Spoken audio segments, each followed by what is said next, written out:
Mic check 1 2. It's the Y2K collector here in the storage room, and I just kind of wanted to talk about some handheld pickups that I made over the summer that never really got their shine. I thought it was important to kind of showcase some of what I was able to get from GameStop. But before I do, I wanted to kind of just talk a bit to the collecting community, whether that be video game collecting, sneaker collecting, DVD collecting, just because there's something that I've seen and I've noticed, and we've been seeing it more and more over the last year, um, and I think it's going to continue into 2025. And that's just that there was this type of euphoria that I think people felt between 2020 and 2022, where there was almost like this carefree spending, right? And there were a lot of things that um, we spent money on, a lot of products that came out during that time. Like I said, between 2020 and 2022, and even before then, that I think a lot of people really, what's the word? Romanticized, I think, in a way. What do I mean? What am I saying? So there are a lot of games that have come out, whether it be by limited run or super rare, that might be just as good as some of the games that came out in 2019, 2020, 2021. But there was so much hype during that time when it came to some of the games we were buying that I think we probably viewed those games in some way as more valuable than maybe they really were. But I think it was just kind of the hype around it. And I think not only see this in video games, but we probably see this more in like sneakers. Um, because I do collect a ton of sneakers as well. And it's so crazy. Back in 2020, um, almost everything was hype. In 2020 and 2021, a lot of games, a lot of clothes, a lot of sneakers, a lot of just products were super hype. Everything, even cars.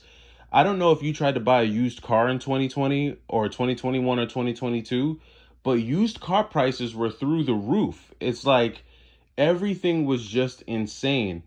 And I think now in 2024, with 2025 fast approaching, I think that we're kind of undervaluing some of the good stuff that we're getting. Um, and I think a lot of it isn't because what we're getting is much different today than what we were getting in 2022, as far as like the limited run releases we're getting, or the sneakers that we're getting, or just any other, products or services that we spent a lot of money on. I don't think it's that the products have changed, but what's really changed is the amount of free and loose capital that we have. And it's hard to get really hype about something and really excited about something when you don't have the disposable cash to go out and buy it. And so what we're seeing now is we're seeing kind of like this deflation, I guess you would say, when it comes to collectibles, whether it be retro game collectibles, whether it be clothes, whether it be sneakers. We're kind of seeing this deflation and this lack of euphoria and this lack of hype around a lot of things that are being released, because I think in a lot of cases, a lot of people don't have the funds to just go and buy every new release. They can't go out and spend money on every new limited run release, on every new sneaker release. And so it's now it's kind of changing the way people view some of these things.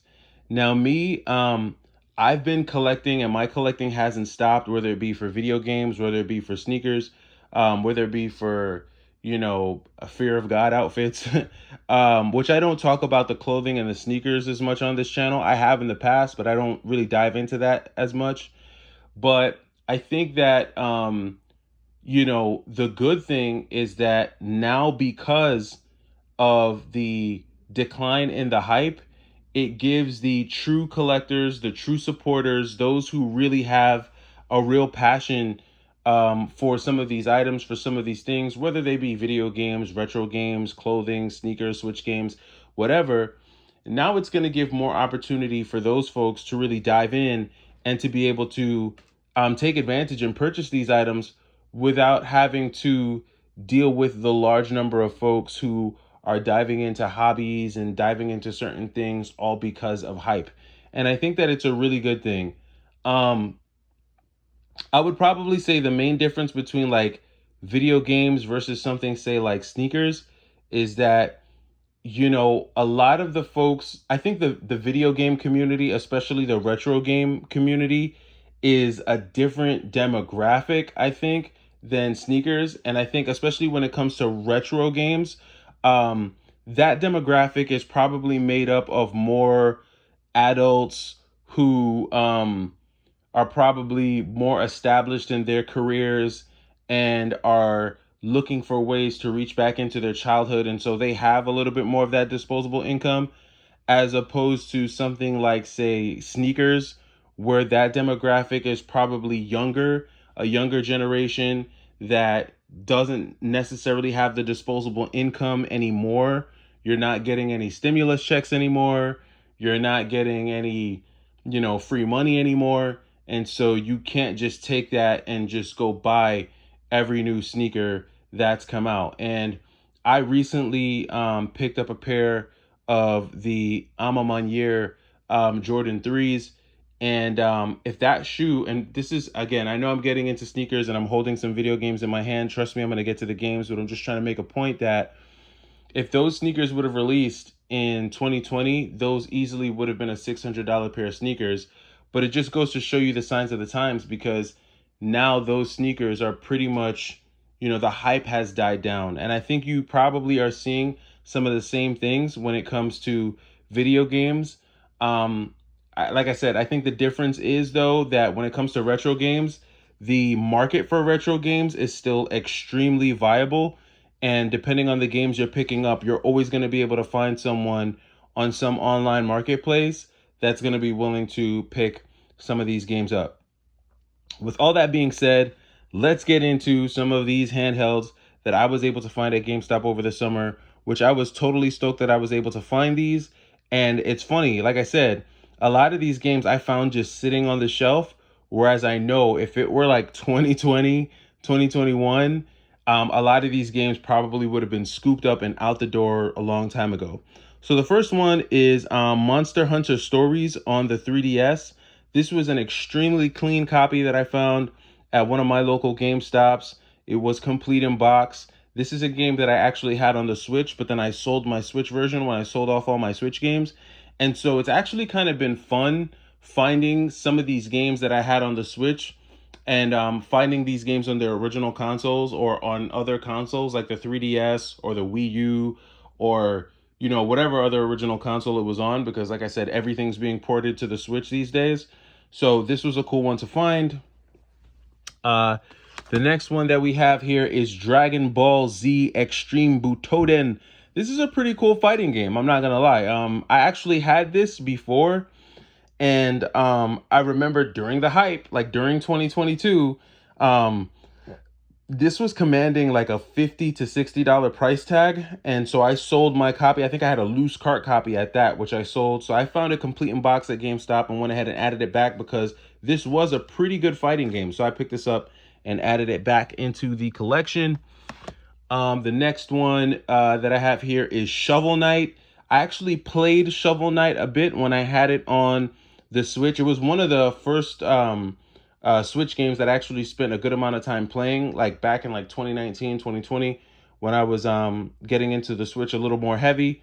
And Shovel Knight is actually a pretty cool one. So I was glad to add this back to my collection, but on the 3DS, because this is a really cool way to play it. Sonic Rush Adventure. Really glad to find this one. So I had just the regular Sonic Rush before. I didn't have the Sonic Rush Adventure. I know this one comes with a little bit more content on it.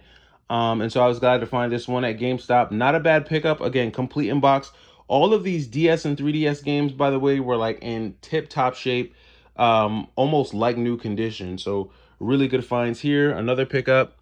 And then this one was a bit of a shocker. Dragon Quest rather, Sentinels of the Starry Sky. So this was, I typically don't pick up Dragon Quest games like that. I have like I think I have a Dragon Quest game on the PlayStation 4. It's not one of those series that I wanted to dive into too heavily. But I, at the time that I bought this, I told myself that I was gonna get a little bit more into RPGs. I think I was actually playing Chrono Trigger at the time, and so this is one of the more popular RPG series. You know, you've got like Chrono Trigger, you've got the Suikoden series, and then you've got like Dragon Quest, right, which is like just a staple in, and like I think anyone's RPG catalog. So I figured I'd give this one a try. Was a pretty good price on this. This one has some decent value to it as well. So went ahead and added this one to the collection. So like I said, a pretty decent stack of some handheld RPGs and action games, a couple of 2D a couple of 2D sprite based platformers and a cool little fighting game on that. So was glad to find these, you know. Like I said, a couple years ago, these would not have lasted on the shelf at a GameStop, but it's just the signs of the times, you know. And like I said, you know, with 2025 coming, I know like a lot of almost every, you know, memorandum, almost every like bailout, almost every, you know, forbearance for anything has pretty much ended. And 2025 is going to be the year of put up or shut up, pay up or shut up. And I think that's when we're really going to start to see, we're either going to see prices in games decline for sure, like prices are just going to drop because no one can afford it, or we're just going to see a lot of people holding a lot of product until, you know, they see signs that the economy is turning around. In either way, I think it's a great news story for folks like me, because the better prices get, it means the more I can add to my collection, whether it be retro games, video games, sneakers, whatever the case may be. But let me know what you think down in the comments. It's the Y2K Collector down here in the storage room again. Hopefully you are having a solid week, and I'll catch you in the next video. Take it easy.